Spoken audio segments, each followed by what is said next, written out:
Ladies and gentlemen, please welcome Sheryl Sandberg.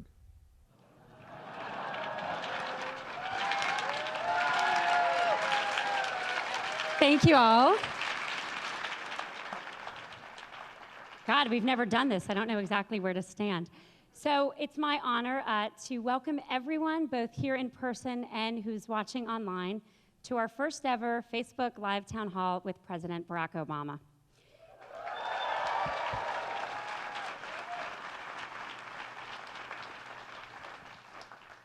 So we've been fortunate to be able to work with this administration on many issues we care about: education, jobs, technology, and most recently, the White House Conference on Bullying Prevention. Well, today we have the president for the first time visiting us, but since he's one of the most popular people on Facebook with 19 million likes, we feel like he's coming home, so welcome home, Mr. President.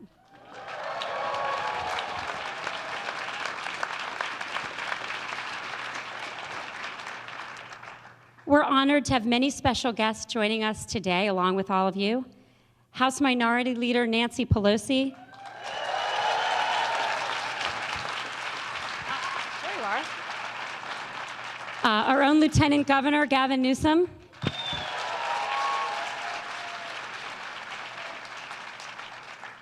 California State Controller John Chang.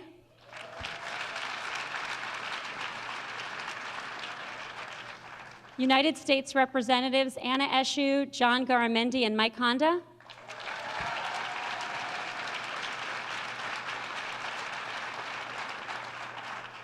Our own mayor in Palo Alto, Sydney Espinoza.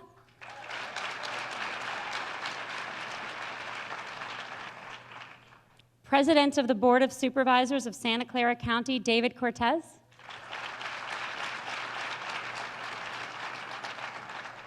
And Assemblymember Nora Campos. Thank you all for being here. So today we're going to talk about the fiscal challenges facing our country and the difficult decisions we all need to make together. President Obama is going to take questions both from the live audience and for people online. So if you're watching online, please submit your questions, and even though it's Facebook, no poking the president. With that, I get to call up Mark Zuckerberg, Facebook's founder and our CEO. Mark is going to moderate the discussion, and he'll be reading the questions you submit online. Thank you all for coming, and come on up, Mark.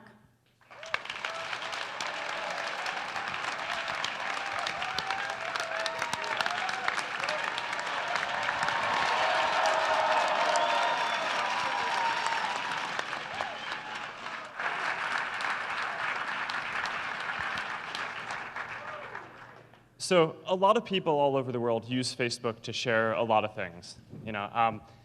Things about their day, things about their family, their kids, and of course their views on things like politics. And more, a lot of government officials and candidates and folks are also using Facebook to share their views with the people who are following them. Sorry, I'm kind of nervous. We have the President of the United States here.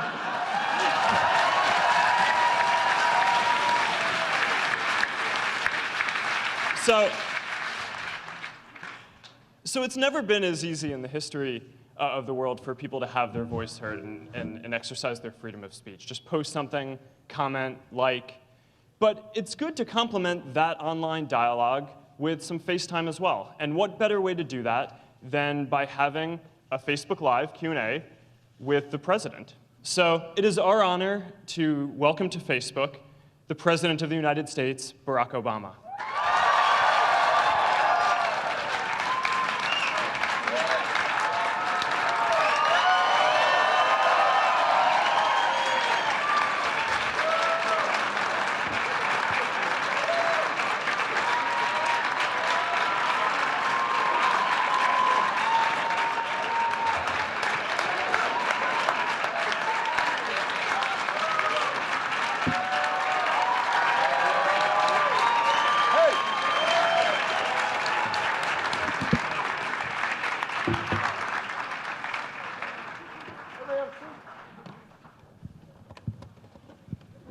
Well, thank you so much, Facebook, for hosting this, first of all.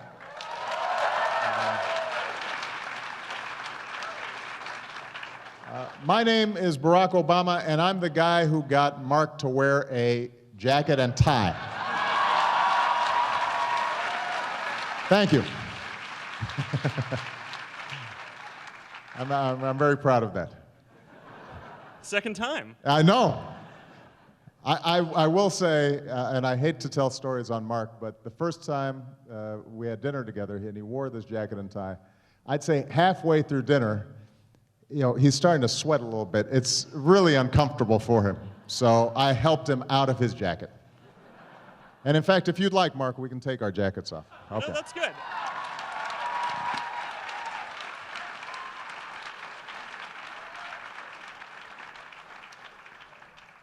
Whew, that's better, isn't it? Yeah, but you're a lot better at this stuff than me.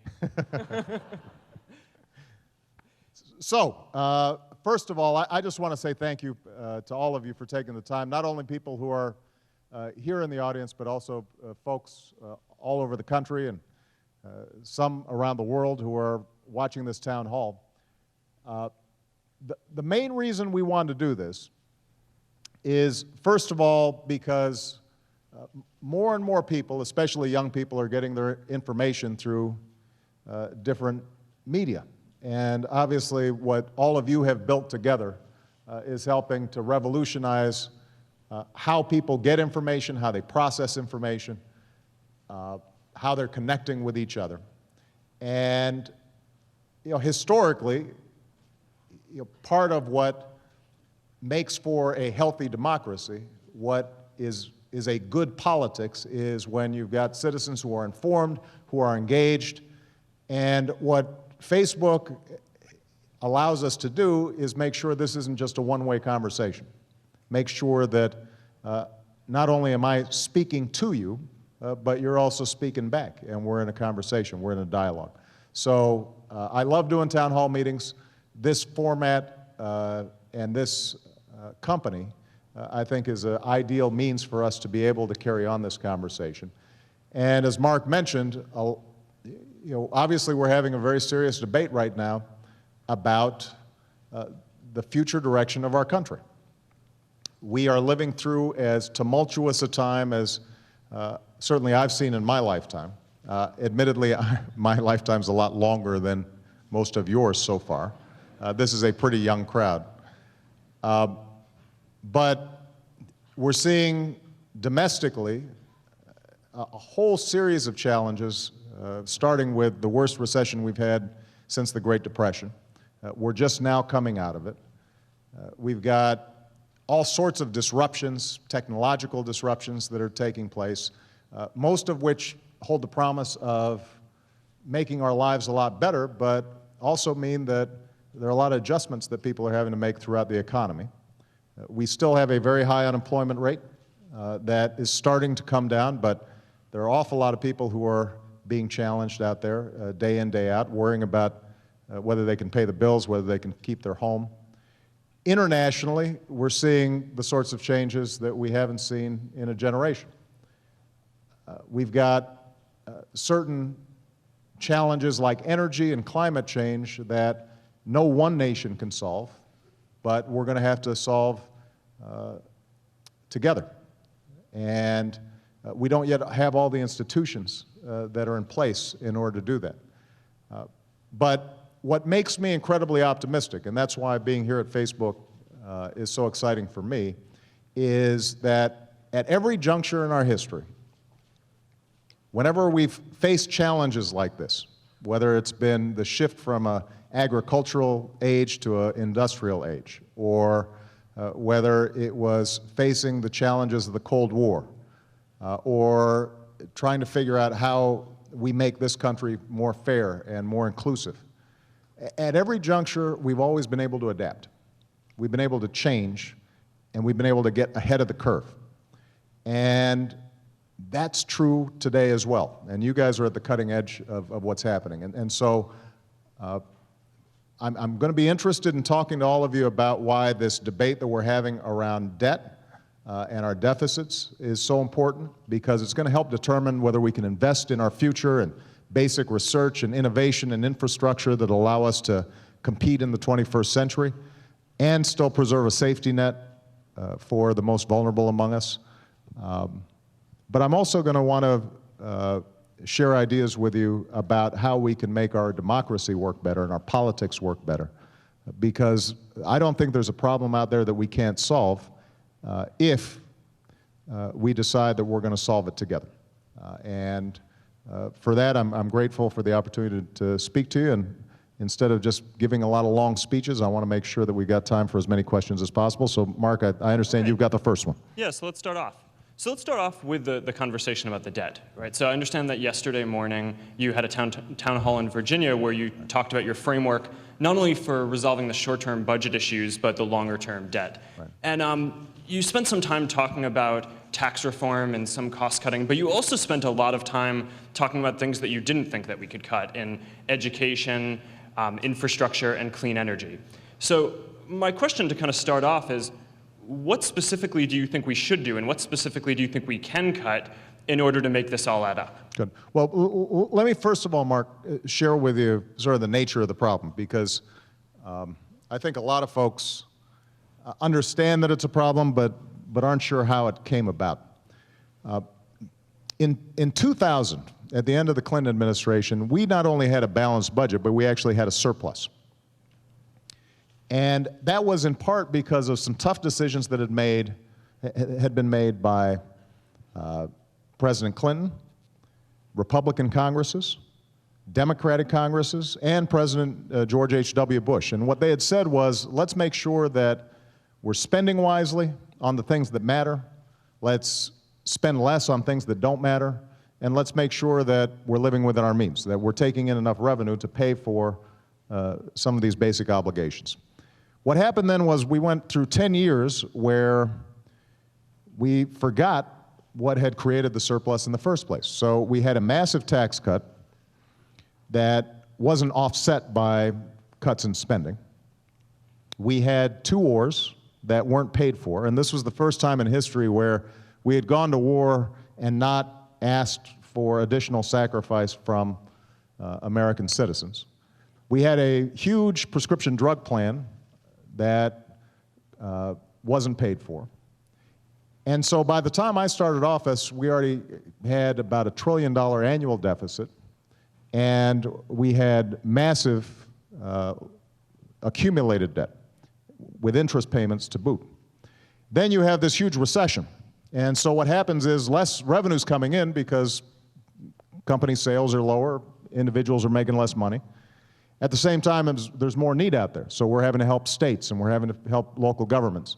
And that, a lot of what the recovery was about was us making sure that the economy didn't tilt over into a depression by making sure that teachers weren't laid off and firefighters weren't laid off and there was still construction for roads and so forth.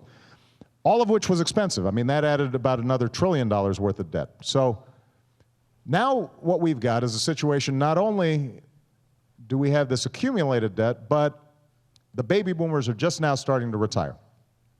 And what's scary is not only that the baby boomers are retiring at a greater rate, which means they're making greater demands on Social Security, but primarily Medicare and Medicaid, but health care costs go up a lot faster than inflation, and older populations use more health care costs. You put that all together, and we have an unsustainable situation. So right now, we face a critical time where we're going to have to make some decisions. How do we bring down the debt in the short term, and how do we bring down the debt over the long term? In the short term, Democrats and Republicans now agree we've got to reduce the debt by about $4 trillion over the next 10 years. And I know that sounds like a lot of money. It is, but it's doable if we do it in a balanced way.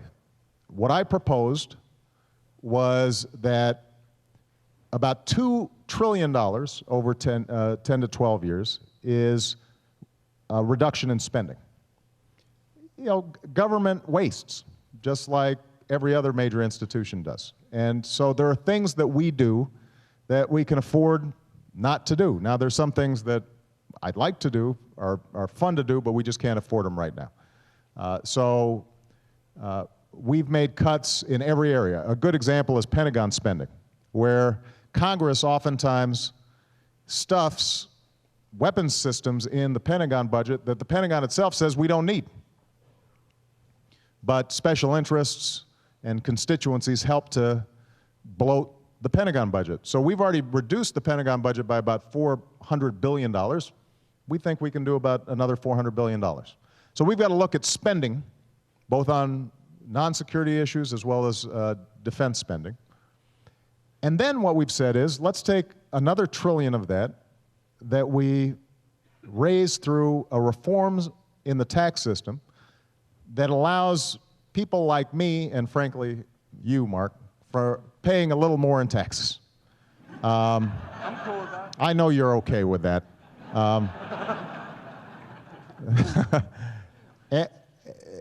Keep in mind, what we're talking about is going back to the rates that existed when Bill Clinton was president. Now, a lot of you were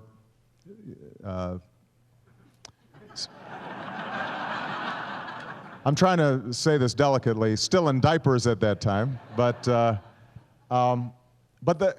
for those of you who recall, the economy was booming, and wealthy people were getting wealthier. There wasn't a problem at that time.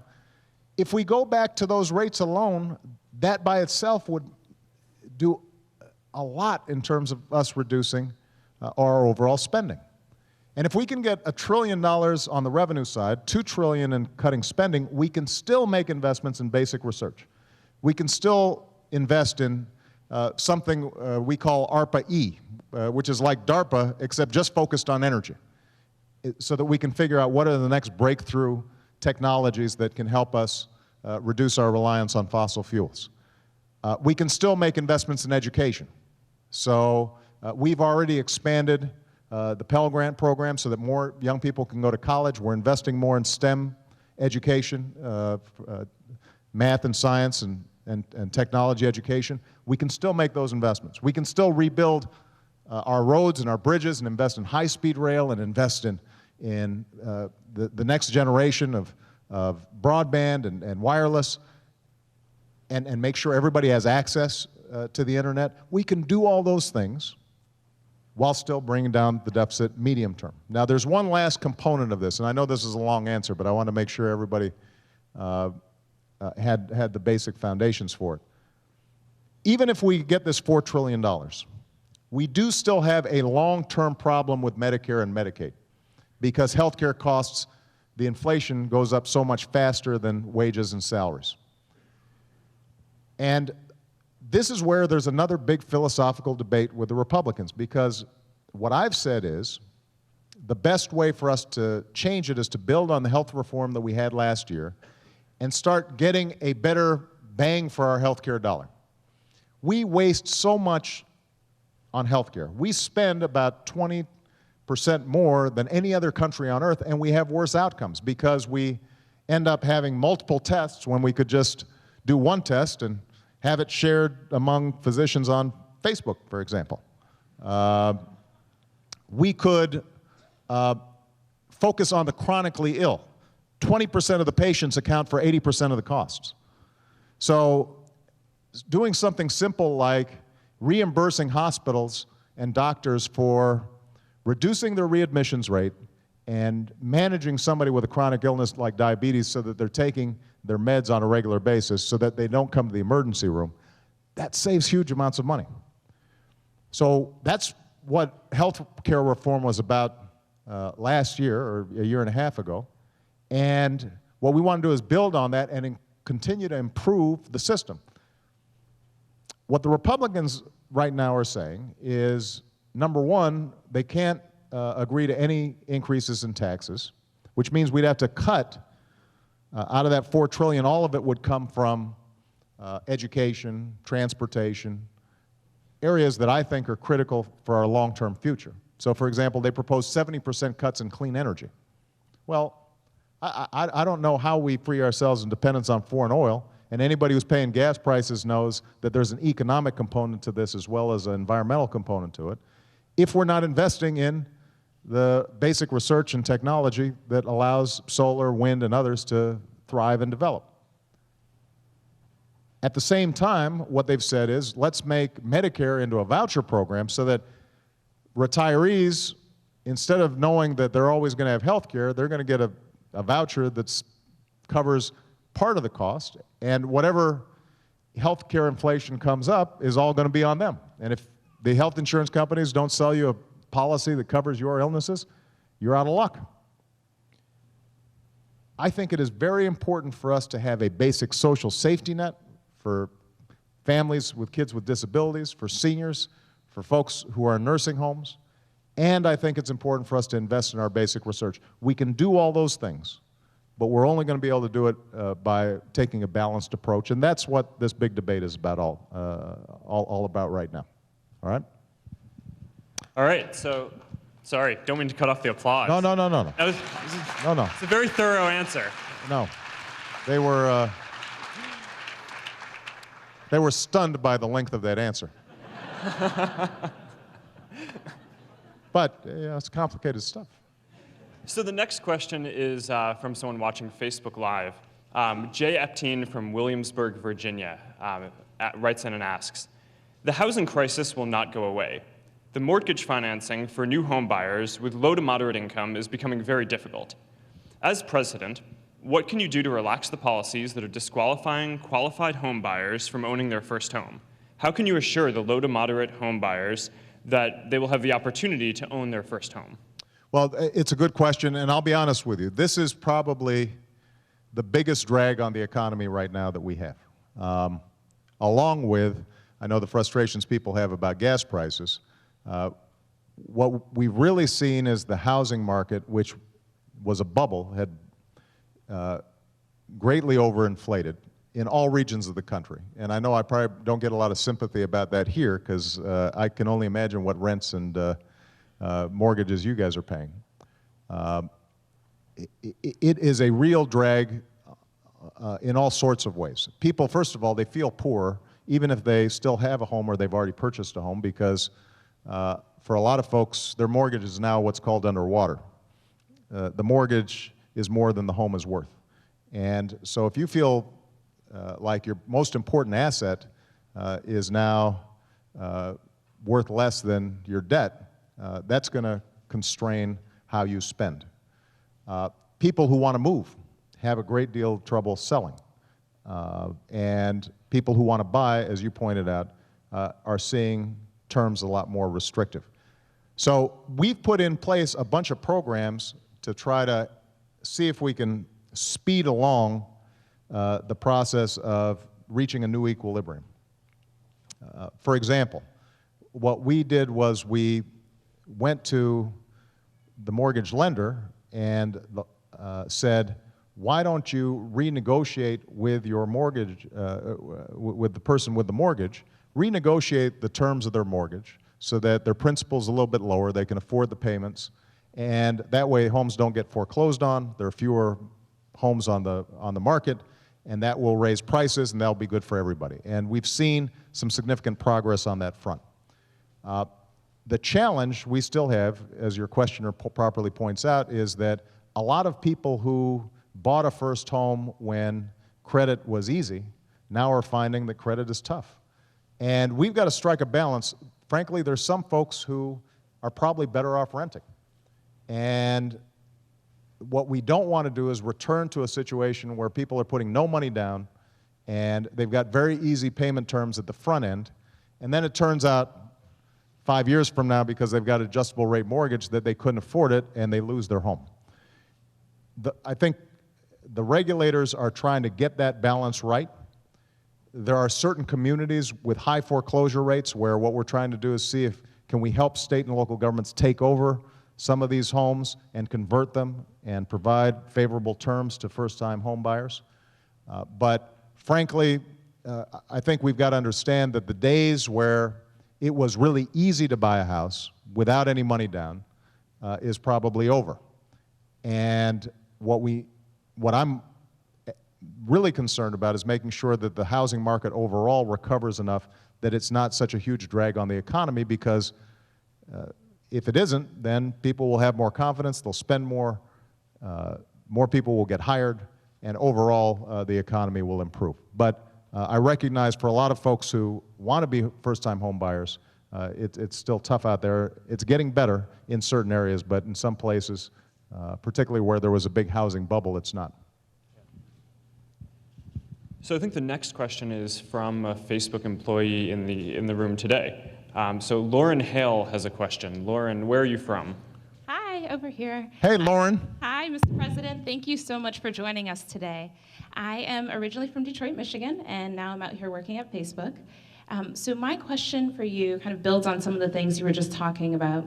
At the beginning of your term, you spent a lot of time talking about job creation and the road to economic recovery. And one of the ways to do that would be substantially increasing federal investments in various areas as a way to fill the void left from consumer spending. Since then, we've seen the conversation shift from that of job creation and economic recovery to that of spending cuts and the deficit. So we'd love to know your thoughts on how you're going to balance these two going forward, or even potentially shift the conversation back. Well, you're exactly right that when I first came into office, that our number one job was preventing us from getting into another Great Depression. And that was what the Recovery Act was all about. So we helped states make sure that they could minimize some of the layoffs and some of the difficult budget choices that they faced. We made sure that we had infrastructure spending all around the country. And in fact, we made the biggest investment in infrastructure since Dwight Eisenhower built the interstate highway system. We made the largest investment in history in clean energy research.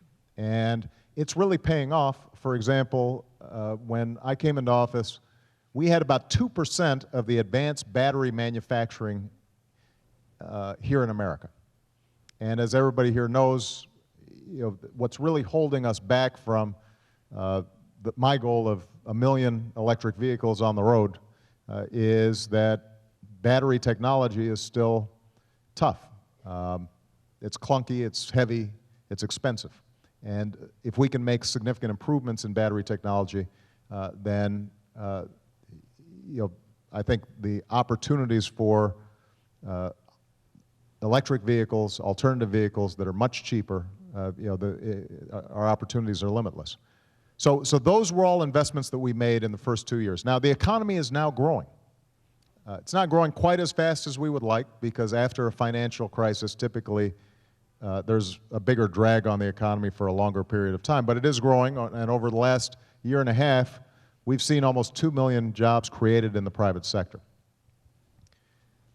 Because this recession came at a time when we were already deeply in debt, and it made the debt worse, if we don't have a serious plan to tackle the debt and the deficit, that could actually end up being a bigger drag on the economy than anything else. If the markets start feeling that we're not serious about the problem, and if you start seeing investors feel uncertain about the future, then they could pull back right at the time when the economy is taking off. So you're right that it's tricky. Folks around here are used to the hills in San Francisco, and if you've driven, I don't know if they still have clutch cars around here. Anybody ever driven a clutch car? You gotta sort of tap and, that's sort of what we've faced in terms of the economy, right? We've got to hit the accelerator, but we've got to also make sure that we don't gun it. We can't let the car slip backwards. And so what we're trying to do then is put together a debt and deficit plan that doesn't slash spending so drastically that we can't still make investments in education, that we can't still make investments in infrastructure, all of which would help the economy grow. In December, we passed a targeted tax cut for business investment as well as the payroll tax that has a stimulus effect that helps to grow the economy. We can do those things and still grow the economy while having a plan in place to reduce the deficit first by 2015 and then over the long term. So I think we can do both, but it does require the balanced approach that I was talking about. If all we're doing is spending cuts, and we're not discriminating about it, if we're using a machete instead of a scalpel, and we're cutting out things that create jobs, then the deficit could actually get worse because we could slip back into another recession. And obviously for folks in Detroit, where you're from, they know that our investments can make a difference because we essentially saved the U.S. auto industry. We now have 3 auto companies here in America that are all turning a profit. GM just announced that it's hiring back all of the workers that it was planning to lay off. And we did so, by the way, at the same time as we were able to increase fuel efficiency standards on cars for the first time in 30 years. So it can be done, but it takes a balanced approach.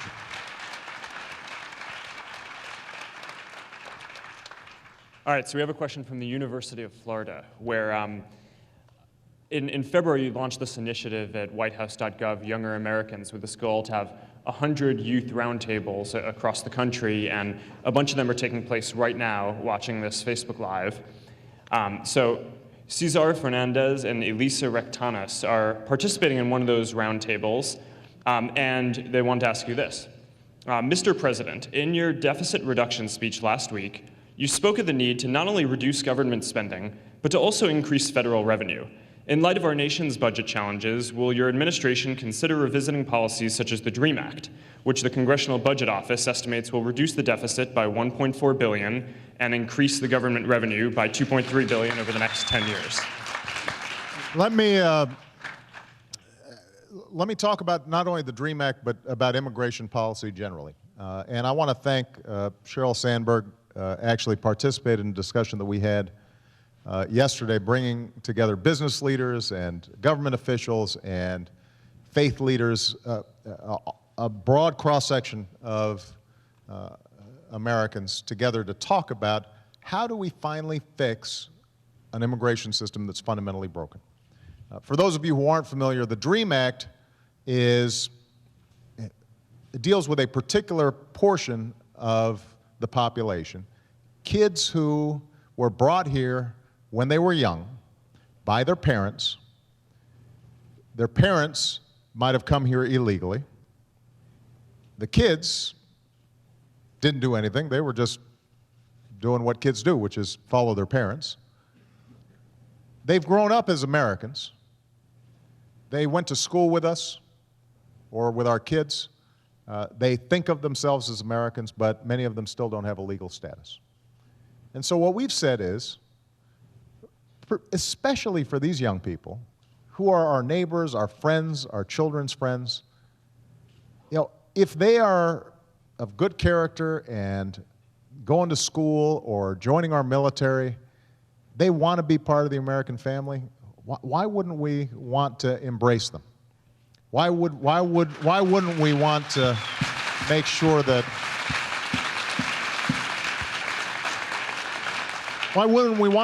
that they're contributing to our future? So that's the DREAM Act, but that's just a small part of a broader challenge that we have.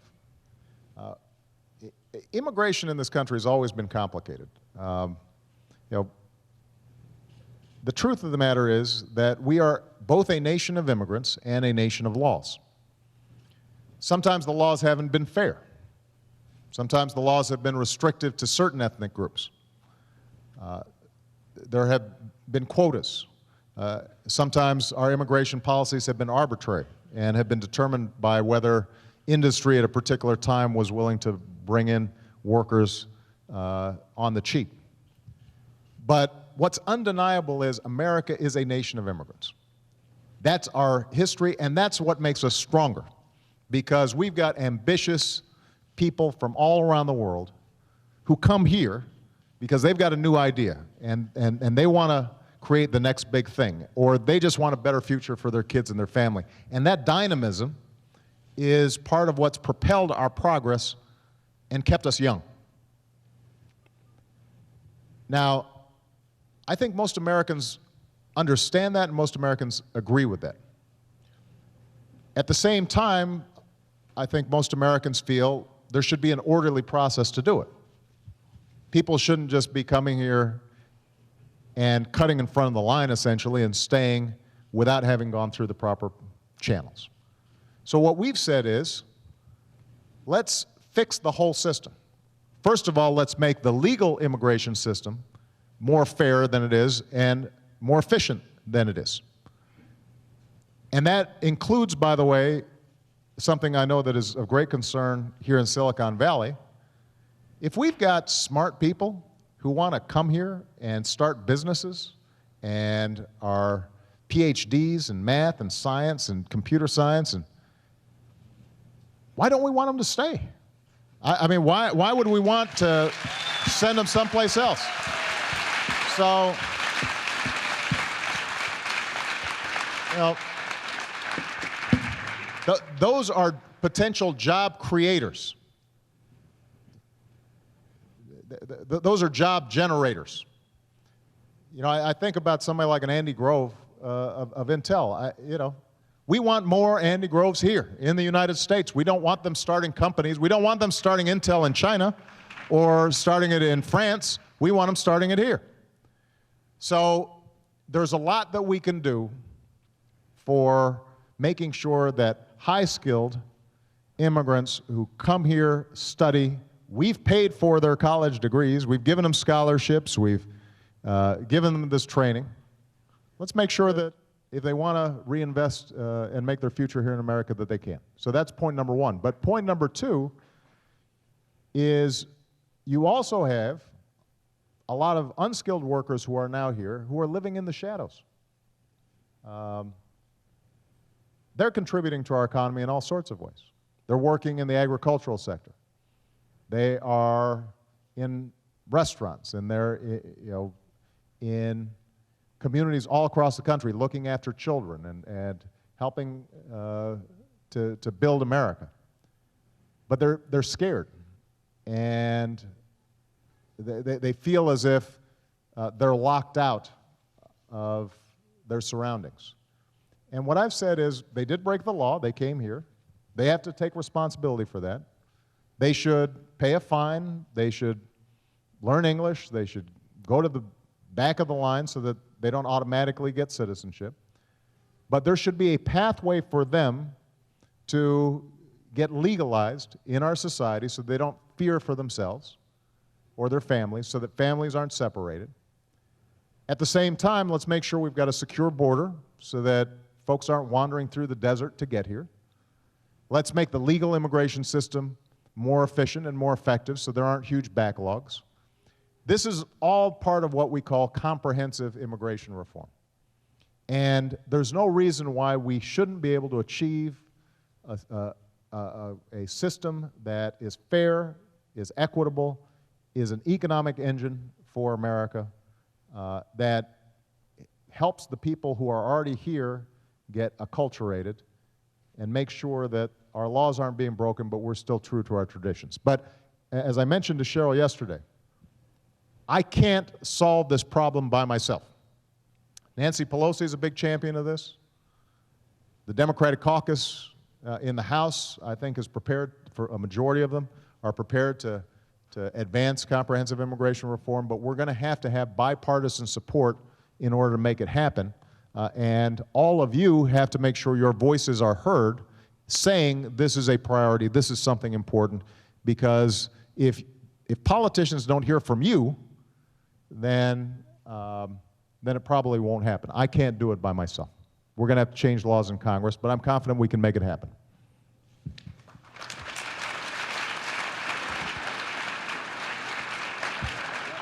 Got it. All right, so the next one is from a Facebook employee, Leor Abraham. Leor, where are you from? Hey, Leo. Hi. Hey. Hey. I'm from originally from San Jose, California.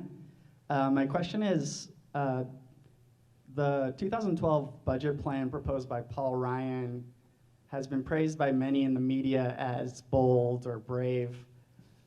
Do you see this as a time that calls for boldness? And do you think that the plan you outlined last week demonstrates sufficient boldness, or is this just a media creation? You know, it's a great question. Look, here's what I'd say. The Republican budget that was put forward, I would say, is fairly radical. I wouldn't call it particularly courageous. I do think Mr. Ryan is sincere. I think he's a patriot. I think he wants to solve a real problem, which is our long-term deficit. But I think that what he and the other Republicans in the House of Representatives also want to do is change our social compact in a pretty fundamental way. Their basic view is that no matter how successful I am, no matter how much I've taken from this country, you know, I wasn't born wealthy. You know, I was raised by a single mom and my grandparents. I went to college on scholarships. There was a time when my mom was trying to get her PhD where for a short time she had to take food stamps. My grandparents relied on Medicare and Social Security to help supplement their income when they got old. So their notion is, despite the fact that I've benefited from all these investments, my grandfather benefited from the GI Bill after he fought in World War II, that somehow I now have no obligation to people who are less fortunate than me, and I have no real obligation to future generations to make investments so that they have a better future. So what his budget proposal does is not only hold income tax flat, he actually wants to further reduce taxes for the wealthy, further reduce taxes for corporations, not pay for those, and in order to make his numbers work, cut 70% out of our clean energy budget, cut 25% out of our education budget, cut transportation budgets by a third. I guess you could call that bold. I would call it short-sighted.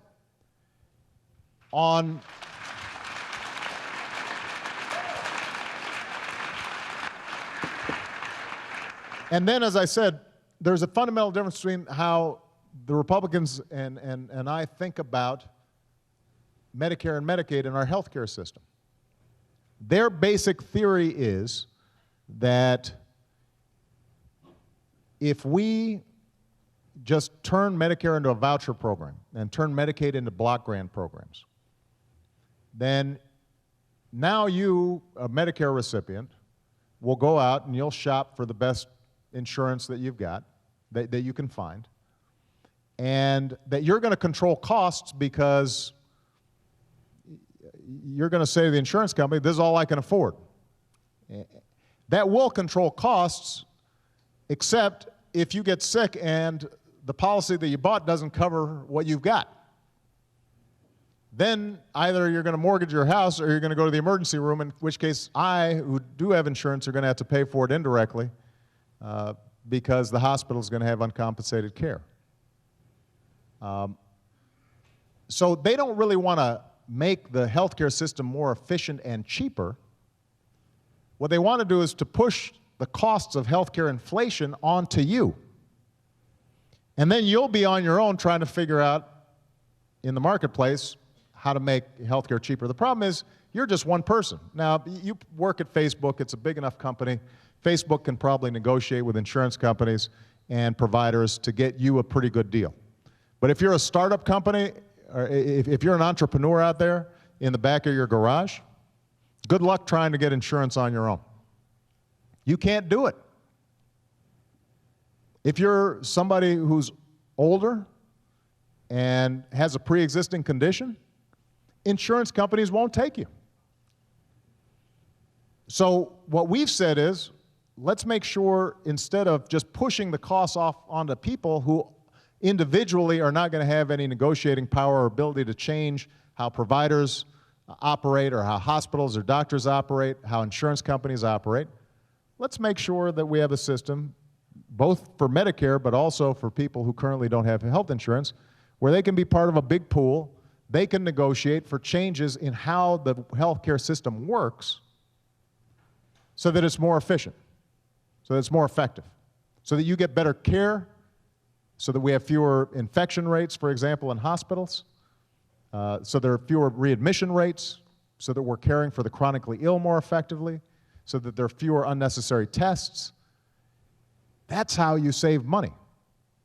The government will save money, but you'll also save money. So we think that's a better way of doing it. Now, what they'll say is, well, you know what, that'll never work because it's government imposed and it's bureaucracy and it's government takeover and their death panels. And I still don't entirely understand the whole death panel concept. But I guess what they're saying is somehow some remote bureaucrat will be deciding your health care for you. All we're saying is if we've got healthcare experts, doctors and nurses and consumers who are helping to design how Medicare works more intelligently, then we don't have to radically change Medicare. So, yes, I think it's fair to say that their vision is radical. No, I don't think it's particularly courageous, because the last point I'll make is this.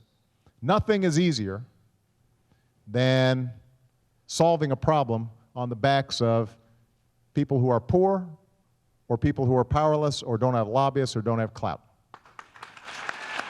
I don't think that's particularly courageous.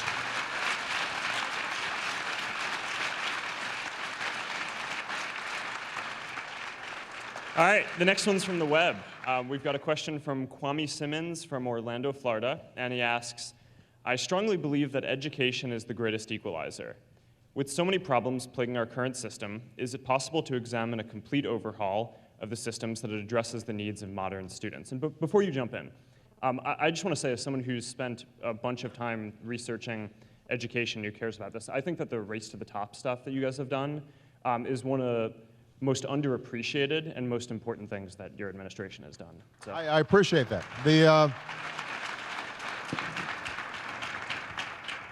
This is an area where actually I think you've seen the parties actually come together.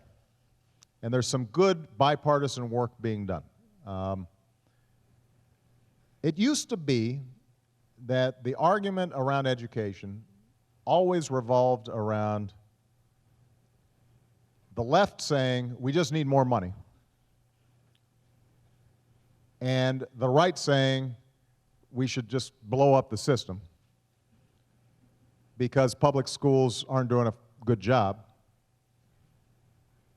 And what you're now seeing is people recognizing we need both money and reform. It's not an either-or proposition, it's a both-and proposition. So what Mark just mentioned, something called race to the top, pretty simple concept. Most federal dollars are allocated through a formula. You know, if you've got a certain number of poor kids, or you've got a certain number of disabled kids in your school district, there's a formula, and you get a certain amount of money, and every state and every school district gets that money according to the formula. What we did was we took about 1% of the total spending on education, and we said, to get this 1%, show us that you're reforming the system. It's like a competition model. And so every state, every school district could apply, and you had to show us that you had a good plan to retrain teachers and recruit and do good professional development so we got the best teachers possible. You had to have accountability. You had to show us that you were actually making progress in the schools and that you were measuring through data the improvements that were being made, that you were reaching into the schools that were hardest to reach, because there are about 2,000 schools around the country that account for the majority of dropouts in our country. They're like dropout factories. So show us a plan to go into those schools and really make a big difference. And what's happened is that over 40 states, in the process of competing for this extra money, ended up initiating probably the most meaningful reforms that we've seen in a generation. And so it's made a huge difference. Even those states that didn't end up actually winning the competition still made changes that are improving the potential for good outcomes in the schools. So that's the kind of creative approach that you've seen some Democrats and some Republicans embrace. And our hope is we can build on that. A couple of things that we know work. The most important thing to a good education is making sure we've got a good teacher in front of that classroom. And so providing more support for teachers, recruiting the best and brightest into teaching, making sure that they're compensated, but also making sure that they're performing. That's hugely important. The other thing is good data, so that there's a constant feedback, not just a bunch of standardized tests that go into a drawer or that people may game in order not to get penalized. That's what happened under No Child Left Behind. But instead, real good data that you can present to the teacher while they're still teaching that child and say, you know what, this child's falling behind in math. Here are some ways to do it, to improve their performance. So we're starting to see real progress on the ground, and I'm optimistic that we can actually, before the 2012 election, potentially have a federal education law that will embody some of the best information that we have about how to initiate good school reform. Now, last point I'll make on this. Government alone can't do it. One of the things every time I come to Silicon Valley that I'm inspired by, but I'm also frustrated by, is how many smart people are here, but also frustrated that I always hear stories about how we can't find enough engineers, we can't find enough computer programmers. You know what? That means our education system's not working the way it should. And that's got to start early, and that's why we're emphasizing math and science. That's why we're emphasizing teaching girls math and science. That's why we're emphasizing making sure that Black and Hispanic kids are getting math and science. You know, we've got to do such a better job when it comes to STEM education. And that's one of the reasons, by the way, that we had our first science fair at the White House in a very long time, just because we want to start making science cool. I want everybody to feel the same way that they did. I want people to feel the same way about, you know, the next big energy breakthrough or the next big internet breakthrough. I want people to feel the same way they felt about the moon launch. That's how we're going to stay competitive for the future. And that's why these investments in education are so important. But as I said, government alone can't do it. There's got to be a shift in American culture where, once again, we buckle down and we say, this stuff's important. And that's why, Mark, the work you're doing in Newark, for example, the work that folks like you know, the Gates Foundation are doing in philanthropic investments in best practices in education, especially around math and science training, are going to be so important. We've got to we've got to you know, lift our game up when it comes to technology and math and science. That's hopefully one of the most important legacies that I can have as President of the United States.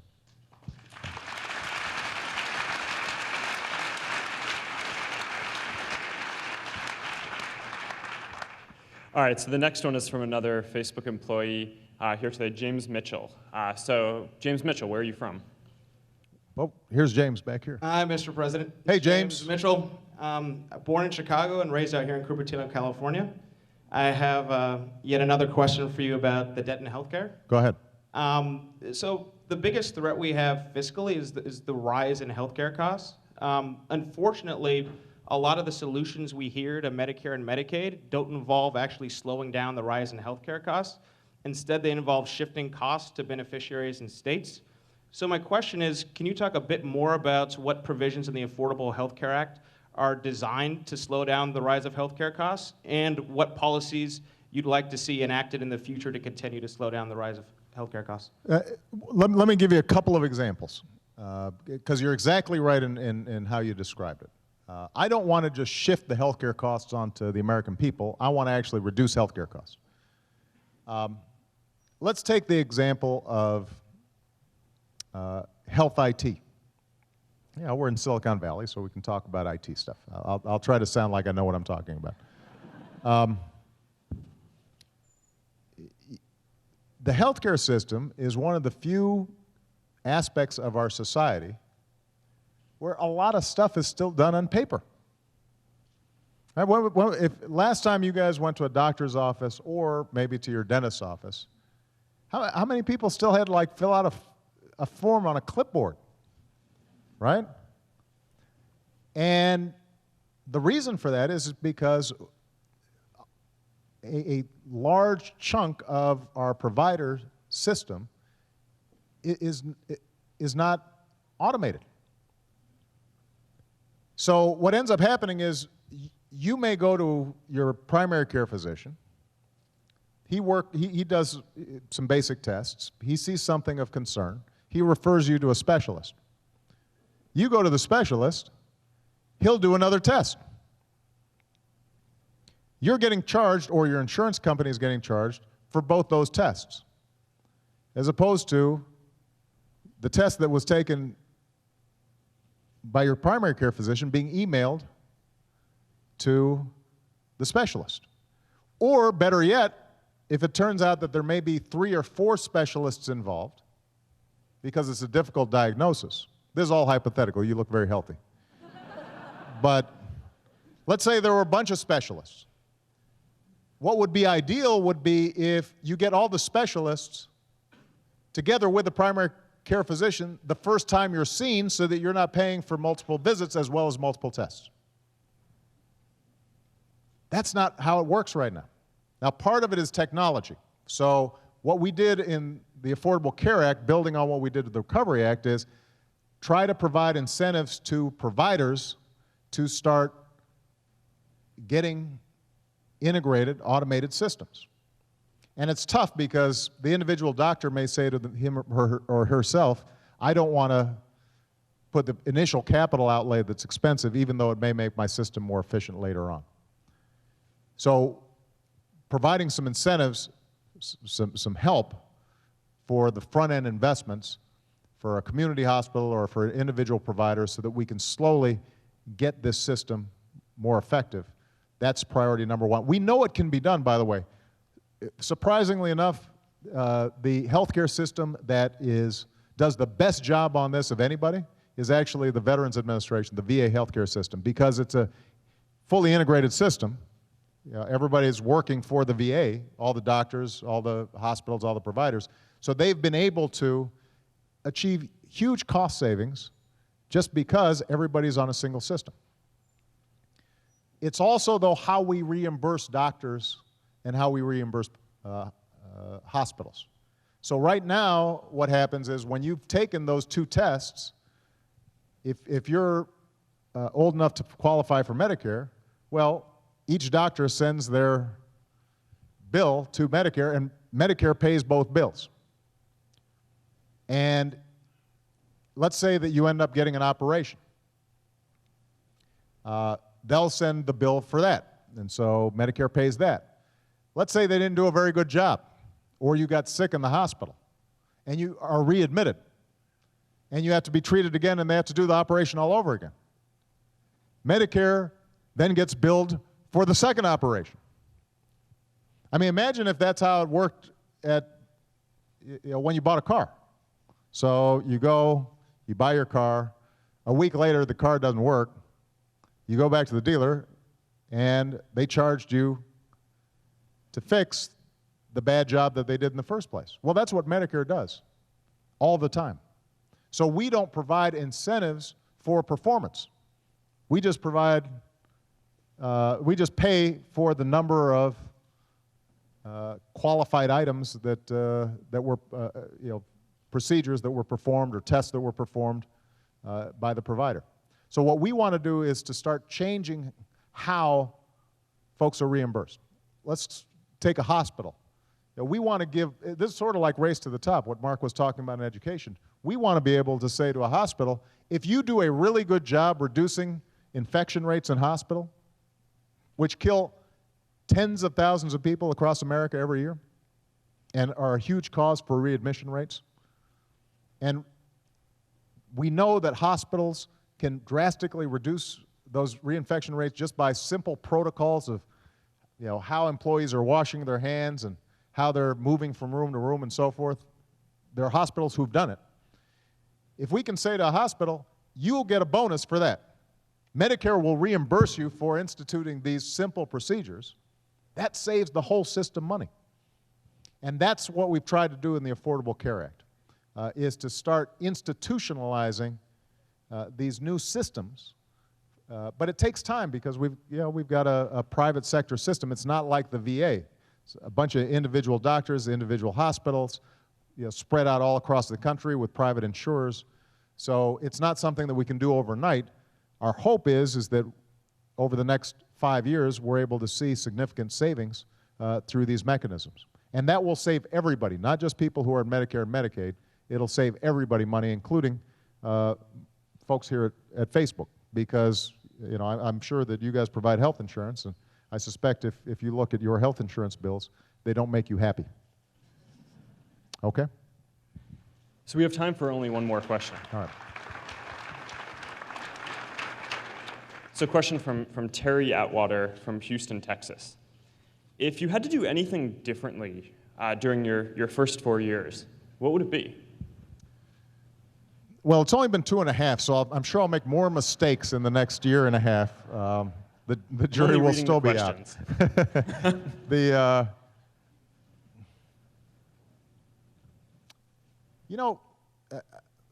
There are all sorts of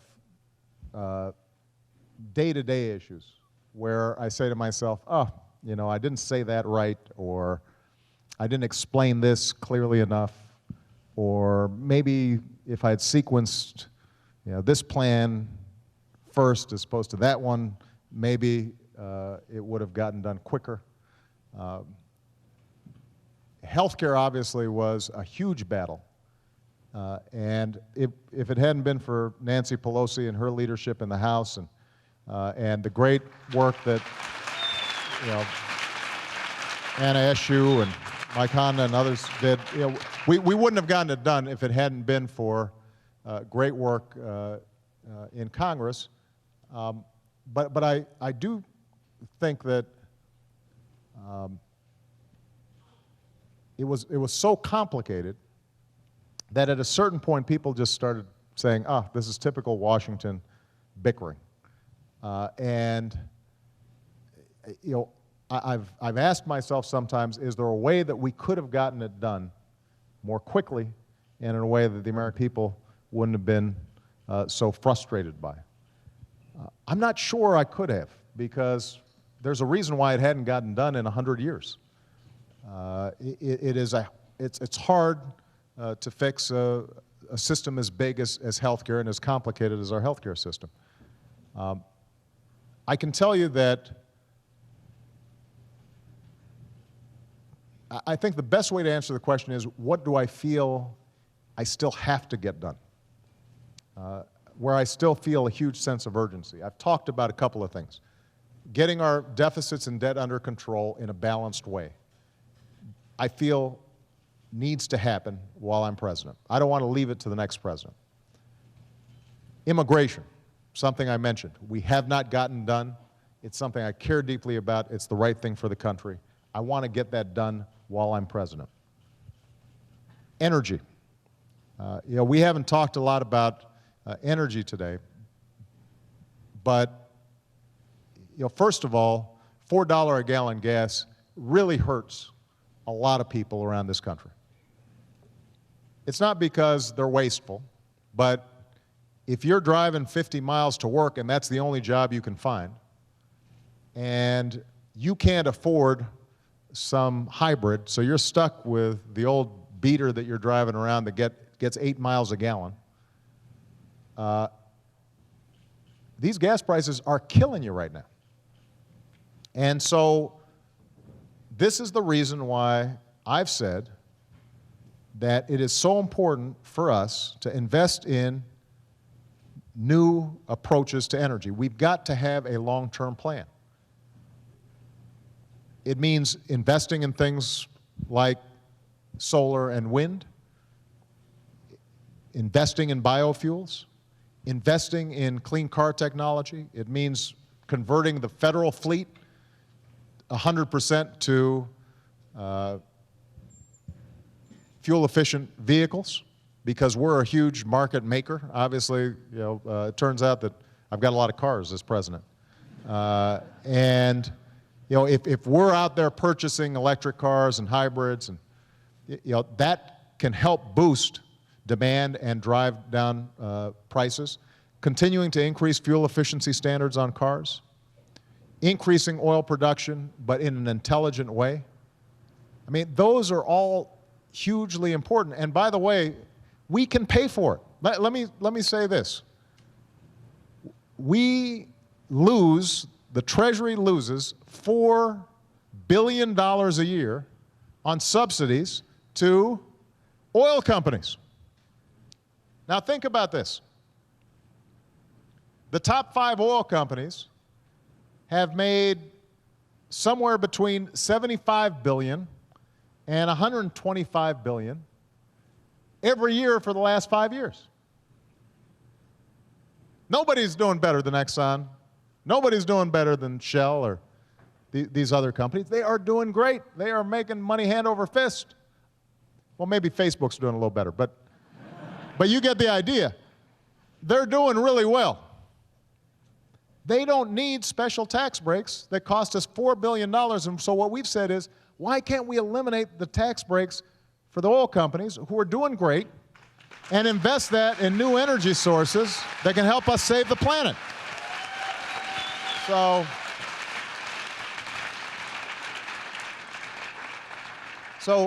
when it comes to energy, when it comes to immigration, when it comes to getting our deficit under control in a balanced and smart way, when it comes to improving our math and science education, when it comes to reinvesting in our infrastructure, we've just got a lot more work to do. And I guess my closing comment, Mark, would just be, I hope that everybody here, that you don't get frustrated and cynical about our democracy. I mean, it is frustrating. Lord knows it's frustrating. And I know that some of you who might have been involved in the campaign or been energized back in 2008, you're frustrated that, gosh, it didn't get done fast enough, and it seems like everybody's bickering all the time. Just remember that we've been through tougher times before. We've always come out ascendant. We've always come out on top. Because we've still got the best universities in the world. We've still got the most productive workers in the world. This is still the most dynamic entrepreneurial culture in the world. If we come together, we can solve all these problems. But I can't do it by myself. The only way it happens is if all of you still get involved, still get engaged. It hasn't been that long since Election Day. And we've gone through some very, very tough times, and we've still gotten a lot done. We've still been able to get this economy recovering. We've still been able to get health care passed. We've still been able to invest in clean energy. We've still been able to make sure that we overturned Don't Ask, Don't Tell. We still made sure that we got 2 women on the Supreme Court. We've made progress. So rather than be discouraged, I hope everybody is willing to double down and work even harder. Regardless of your political affiliation, you've got to be involved, especially the young people here, your generation. If you don't give us a shove, if you don't give the system a push, it's just not going to change. And you're going to be the ones who end up suffering the consequences. But if you are behind it, if you put the same energy and imagination that you put into Facebook, into the political process, I guarantee you there's nothing we can't solve. All right? Thank you, Mark.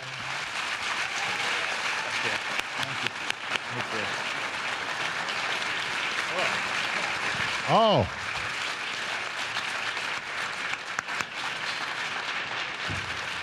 So I just want to thank you again. It's such an honor to have you here. We had a great time. And as a small token of our appreciation, in case for some reason you want to dress like me. Nice, nice. A Facebook ready. Huh?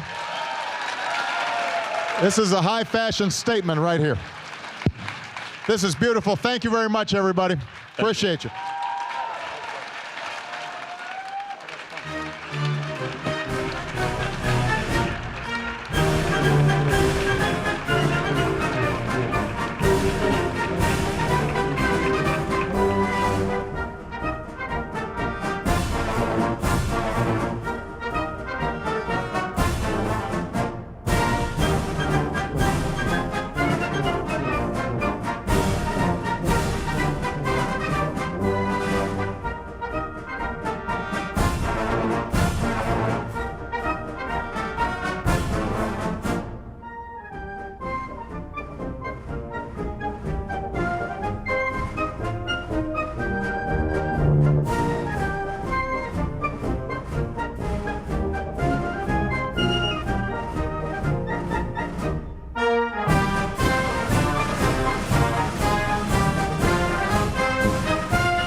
Facebook users asking President Obama about the country's finances, health care, government spending, the deficit.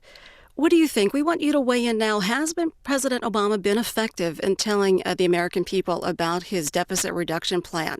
Republicans call 202-585-3885, Democrats 202-585-3886, and Independents 202-585-3887. Our first call is from Houston, a Republican. Hi, Kevin. Kevin, are you there? Yes, I am. Go ahead. Hi, go ahead. What's your comment today? Well, basically, I think we're being the same president we've had for the past 2 years. I don't think anything's changed as far as what he's trying to sell. Healthcare, the same issue, and everything else. I don't see how anybody with the least amount of experience can get us out of any kind of issues we have right now. Well, go ahead. You're a Republican. Do you prefer Congressman Ryan's plan? What do you like about his plan? Not really. I mean, there's a few points that are good and a few points are bad. But I seriously think that you need somebody, no matter who it is and who the Republicans put up in office, and I hope it's, I mean, I get canned for saying this, but I like Palin in lots of ways, but I seriously think they need a person with business sense solving these business problems. I don't think Obama basically still has the leadership at all, and he never has, in my opinion. So I think we need to change in a different direction what's good for America. Another call from Texas. Is it Harlingen? Hi, go ahead. Yeah, hi, good afternoon. I'd like to talk on regarding his town hall, I guess. Mm-hmm. I'd like to talk about, basically, it's kind of echoing the call. I'd like to talk about the tax issues in the United States of America. Well, you're on the air. Feel free to go ahead. Oh, hi, good afternoon. I'm a huge supporter of the Fair Tax Bill, which is H.R. 35S13. I encourage all your viewers to look up fairtax.org, O-R-G. It's the only thing that's going to get America out of this rut that we're in, besides electing a president who acts like a president. And we need a fair tax where it's based on a consumption tax. It's not based upon what people earn for a living. It's what they buy at the retail level. It eliminates corporate tax rates and allows a person to keep an entire paycheck if he or she chooses.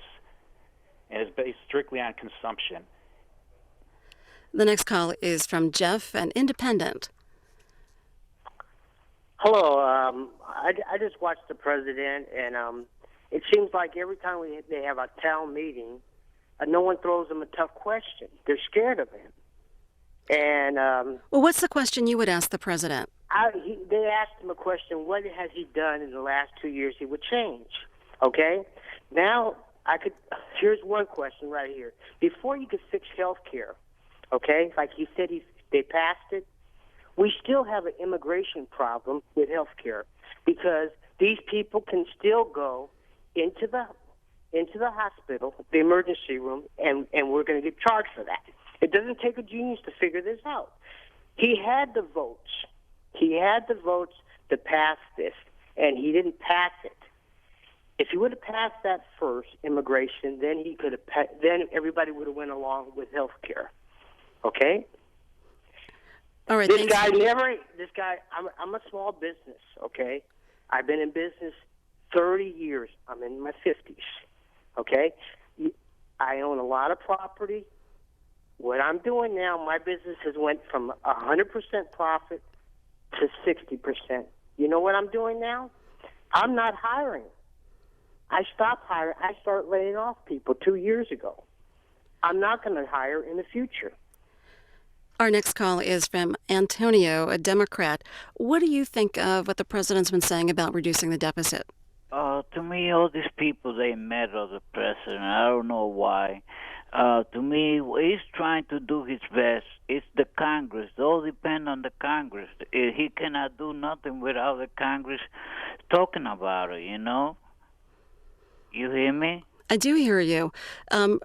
About the deficit, Reuters is reporting that the International Monetary Fund's chief economist says the U.S. lacks a credible plan to cut its deficit over the medium term, saying that there are reasons to be worried.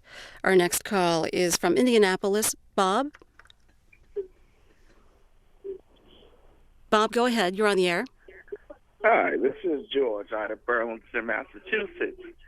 I don't think there was anything wrong with his speech. It was pretty good, but there were some things that I would like to say because a lot of rich people make money and it's ridiculous.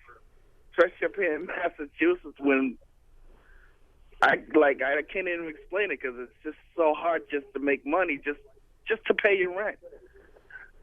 Okay, we're going to remind callers to turn down your television so that we can hear you very clearly. The next call is from Tyler in Tennessee. What do you have to say, Tyler?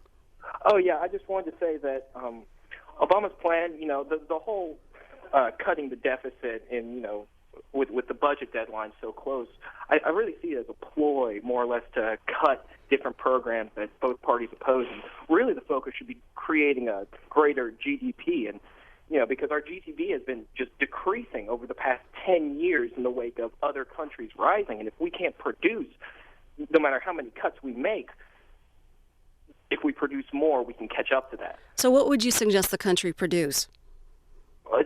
The country can produce. It's just other countries can produce it more and cheaper. All right?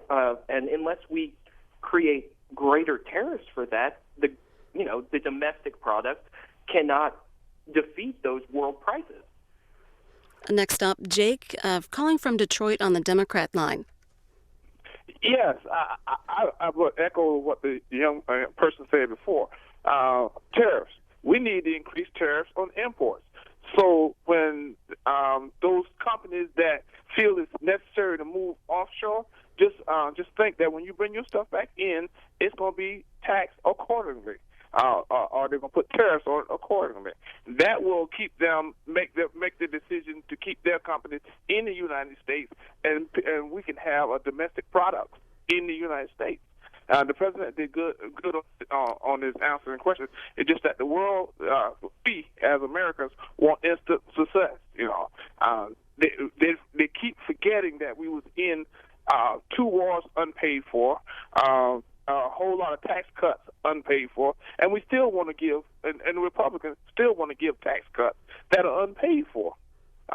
So that's what I want to say. The next call is from Walter, Spartansburg, South Carolina. How do you want to cut the deficit there, Walter? Well, to cut the deficit, ma'am, I think what we have to do is we have to do exactly as the gentleman said before me. We've got to raise the taxes on the most wealthy people in America. They can afford it and everything. The Freemanite movement that the Republicans are going through is just not working. It didn't work during the Bush years, and it's not working now. I'm a staunch Democrat. I absolutely and positively believe in the health care bill that President Obama passed. I just wish it would have went further. I wish we could have got the public option. We could have got the gross domestic product down to 8% with the public option. People have to understand that until we get a good health care bill here in the United States, we're not going to send out a product that's cheaper than other countries. So I stand behind the president 100%.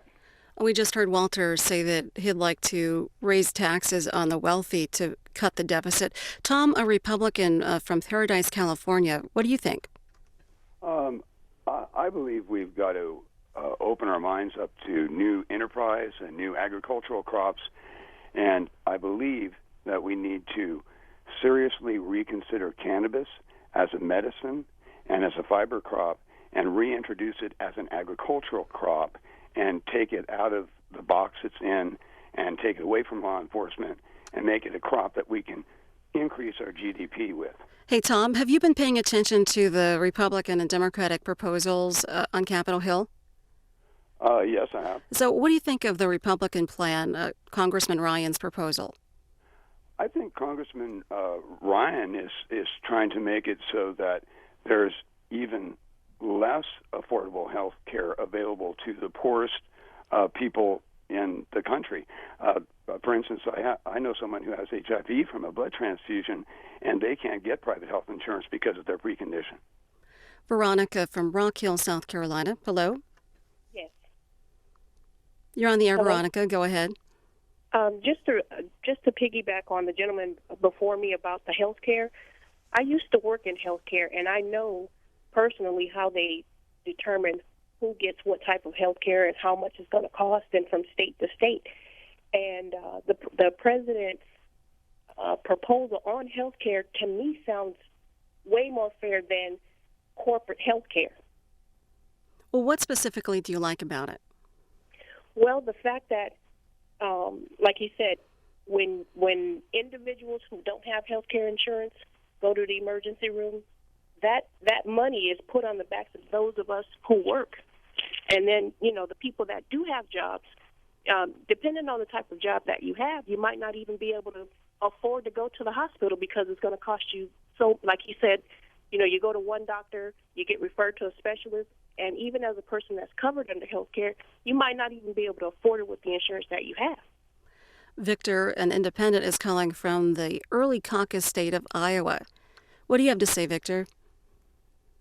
Well, I'm more appreciative of what he hasn't said, in the sense that you really have to read in between the lines.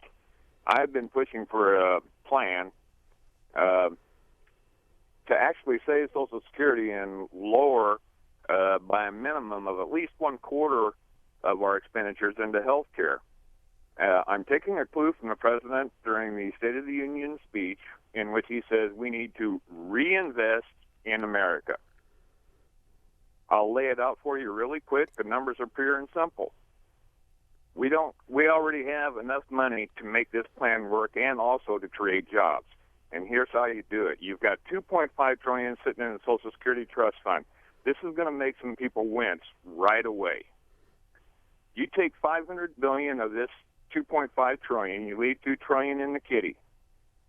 You hire 13 economists, nonpartisan. They're employed by the Social Security. They're SSI. They're hired by those folks. You get 13 of them. Their sole job is to buy low and sell high. Larry Kudlow from Kudlow reports, CNBC, states that non-durable goods is the market to be in currently, and that's getting a higher return, yielding 1.5 to 6% return on your investment. You take $500 billion, you invest it in 1,000 companies, $100 million each, pick a figure. A return of 1.5% on $500 billion is $15 billion per quarter. You return it at 3%, you got $30 billion coming in every quarter.